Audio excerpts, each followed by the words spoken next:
Black money के एक एक नोट का हिसाब होगा। कहने को नहीं कह रहा हूं दोस्तों, बड़े जिगर के साथ लड़ाई को छेड़ा है। नियत में खोट तो जेल पहुंचाएगा पुराना नोट। कुछ बैंक वालों को पटा करके खेल खेलने गए, अब कहीं मुंह दिखाने लायक नहीं रहे। अब अध्यादेश वाले मास्टर स्ट्रोक से काले धन पर चोट। देश को काले धन ने भी बर्बाद किया है, देश को काले मन ने भी बर्बाद कर दिया है।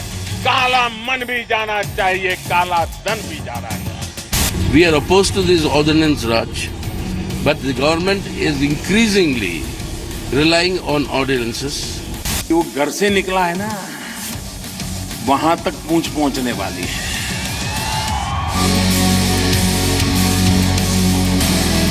नए साल के तीसरे महीने के बाद जेल मार्च।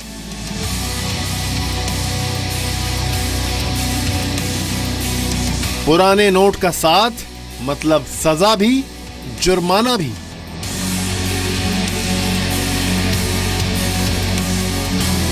तीस दिसंबर के बाद पुराने नोट पर सवाल जवाब तय। क्या हैं पुराने नोट पर अध्यादेश के मायने? आप रहिए हमारे साथ, क्योंकि हम आपको इस ऑर्डिनेंस से जुड़ी हर एक खबर बताने जा रहे हैं। 31 मार्च के बाद पुराने नोट पकड़े गए तो कितने साल की जेल, कितना जुर्माना होगा? 1 जनवरी से 31 मार्च तक 500 और 1000 के पुराने नोट कहां जमा हो पाएंगे? और जमा कराने के दौरान कौन से सवालों का जवाब देना होगा, सब कुछ बताएंगे। तो याद रखिए, अगर आपके पास सब भी पुराने नोट हैं तो जरा संभल जाइए और जल्द से जल्द इन्हें बैंक में जमा करा दीजिए। अगर आपने 31 मार्च तक भी नोट जमा नहीं किए तो आपको भारी जुर्माना देना पड़ सकता है या फिर आपको जेल की हवा भी खानी पड़ सकती है। पुराने नोट रखने वालों को सजा देने वाले अध्यादेश को कैबिनेट मंजूरी दे चुका है।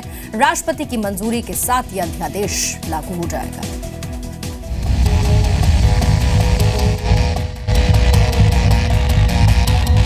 कहने को नहीं कह रहा हूं दोस्तों, बड़े जिगर के साथ लड़ाई को छेड़ा है। वो घर से निकला है ना, वहां तक पूंछ पहुंचने वाली है। काला धन रखकर कुंडली मारकर बैठने वालों के खिलाफ मोदी सरकार की आर पार की लड़ाई है। काला धन रखने वालों के बचने का अब कोई रास्ता नहीं है।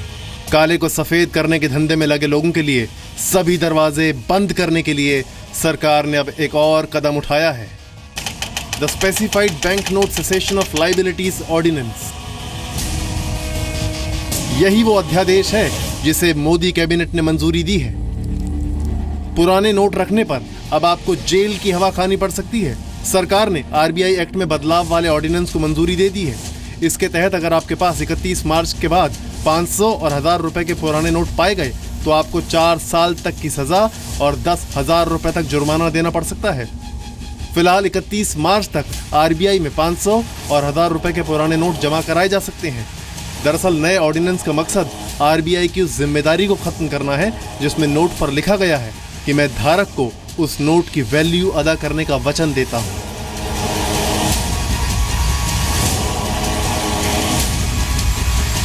गृह मंत्री राजनाथ सिंह ने कहा कि अध्यादेश लाने का फैसला देश हित में लिया गया है, लेकिन विपक्ष ने अध्यादेश लाने पर सरकार को घेरा है।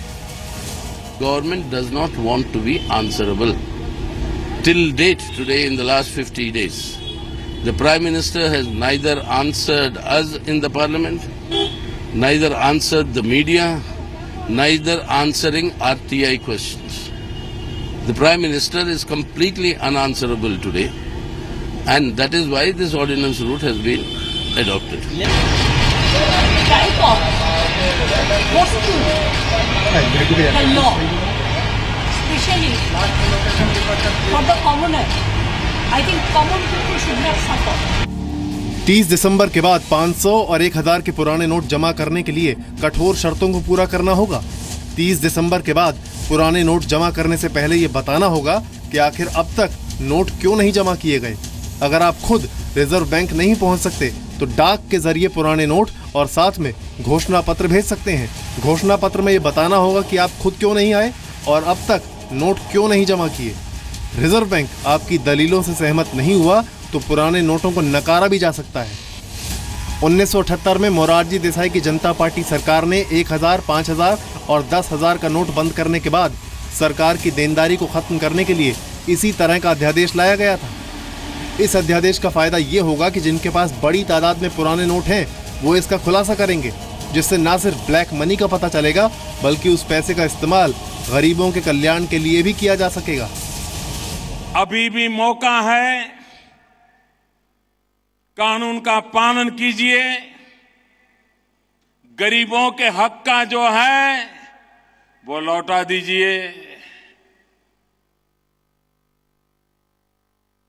अब बचने की संभावना बची नहीं है। वो लोग जिनके पास पुराने नोटों की अघोषित आय है वो प्रधानमंत्री गरीब कल्याण योजना के तहत अपने पुराने नोट जमा करा सकते हैं। इसके तहत जिसके पास भी अघोषित आय है उसे टैक्स, जुर्माना और सरचार्ज के तौर पर 50% देकर बचने का एक मौका दिया गया है। 31 मार्च 2017 तक ये अघोषित आय कभी भी जमा की जा सकती है। इस स्कीम के तहत जितनी राशि जमा करनी है वो एक ही बार में जमा करनी होगी। अघोषित आय का 1/4 हिस्सा नकद में इस योजना में जमा किया जा सकता है। इस पर कोई ब्याज नहीं मिलेगा। बाकी 25% राशि खुलासा करने वाला व्यक्ति अपने बैंक खाते में रख सकता है। प्रधानमंत्री मोदी कह चुके हैं कि 30 दिसंबर के बाद बेईमानों की मुश्किलें बढ़ने वाली हैं। जाहिर है जिनके पास छुपाने के लिए कुछ नहीं है उन्हें परेशान होने की भी जरूरत नहीं है, लेकिन ब्लैक एंड व्हाइट का खेल करने वाले काले कुबेरों के अंत का काउंटडाउन शुरू हो चुका है और अब आखिरी मुकाम की तरफ बढ़ चला है। ब्यूरो रिपोर्ट, जी मीडिया।